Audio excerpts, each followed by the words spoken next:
कौवा और कोबरा की कहानी बहुत साल पुरानी बात है। एक धनवान राज्य में बहुत बड़ा और पुराना बरगद का पेड़ था। उस पेड़ पर एक कौवा कव्वे का जोड़ा अपने घोंसले में रहता था।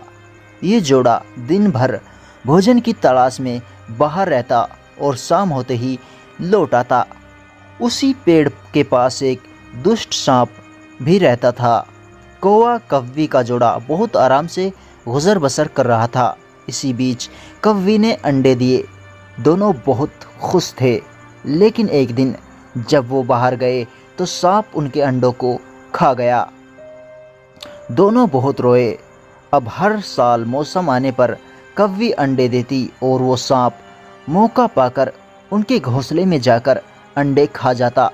वो दोनों ही समझ नहीं पा रहे थे कि आखिर उनके बच्चों का दुश्मन कौन है, लेकिन जल्द ही वो सब समझ गए कि हो न हो यह काम उस सांप का ही है। सांप तो अंडे खाकर चला गया, लेकिन कव्वी के दिल पर जो बीता वो सोचा भी नहीं जा सकता था। अब हमें शत्रु का पता चल चुका है, तो अब हमें कुछ उपाय जरूर कर लेना चाहिए।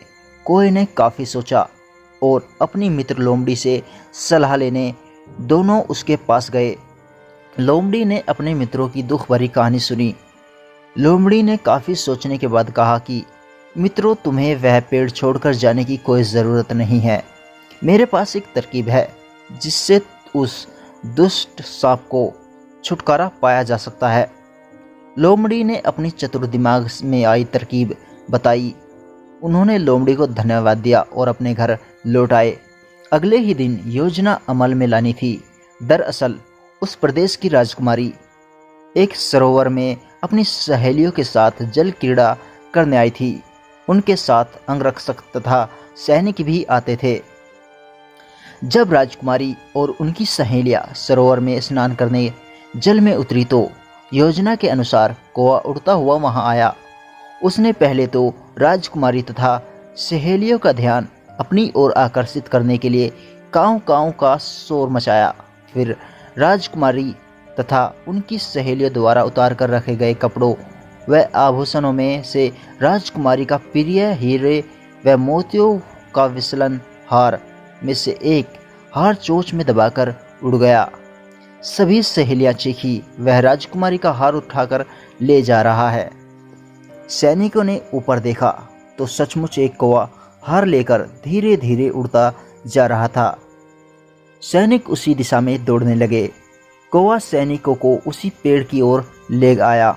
जब सैनिक कुछ ही दूर रह गए तो कौवे ने हार इस प्रकार गिराया कि वह सांप के खोल के भीतर जा गिरा। सैनिक दौड़कर खोल के पास पहुंचे तो वहां हार और उसके पास ही एक काले नाग को देखा। सैनिकों ने भाले से उस सांप के टुकड़े टुकड़े कर डाले और वो दुष्ट सांप मर गया। कौवा कव्वी बेहद खुश थे। सीख: शरीर से आप भले ही कमज़ोर हो, लेकिन सूझबूझ का उपयोग कर हम बड़ी से बड़ी ताकत और दुश्मन को हरा सकते हैं। बुद्धि का प्रयोग करके हर संकट का हल निकाला जा सकता है। अगर आपको यह कहानी पसंद आई हो तो अपने फ्रेंड के साथ इसको ज़रूर शेयर करें और लाइक भी कर देना। मिलते हैं फिर आपसे नेक्स्ट वीडियो में।